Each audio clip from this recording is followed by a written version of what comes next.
கால்பட்ட இடம் எல்லாம் மலராக கைப்பட்ட பொருள் எல்லாம் பொன்னாகணும்.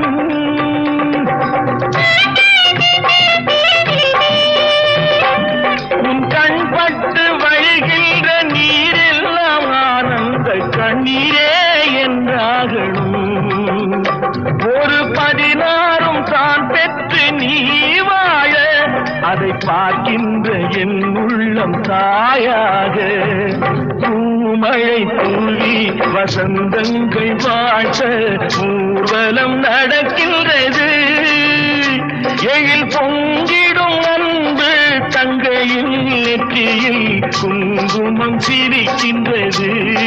மங்கள குங்குமம் சிரிக்கின்றது.